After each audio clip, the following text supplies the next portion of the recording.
Lumba na silag panagan, para lingion na lang tanilag patalikod pag sila na ang makaabante.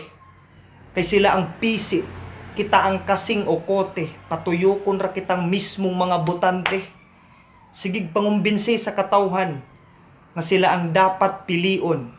Apan ang pangutana, igo na ba ang ilang kaalam o kakugi para magpaulipon sa katawhan? Kay kita mismo ang ilang kusog. Apan ang pangutana, pag sila nang makadaog, halos di na makailad, di na magpahinungod. Busaon sa pay katuyuan aning tanan, para patuuhon ang katawhan, nga sa likod sa ilang mga pamaba, halos bakak na lang tanan. Oo, gusto kong mupili, pero murag walay mapili karong umaabot na piniliay. Usa pilion ko na lang nga ikahango lang akong boto kaysa pilion ng taas ug sungay. Kay maihap na lang karon ang naglantaw sa kaugmaon. Busa ayaw iboto ang kandidato nga gamay bulsa ang atubangan pero dakog bulsa ang likod sa pantalon.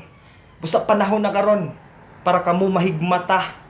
Kung pamati ninyo nga walay bili ang inyong boto, ayaw botar pero dawat og kwarta. Kay matod pa sa uban, bahalag pobre basta hilas. Pero para sa ako, hilas kaayo nga daog-daogon ra kitang mga pobre diri sa Pilipinas. Ako, batok politiko.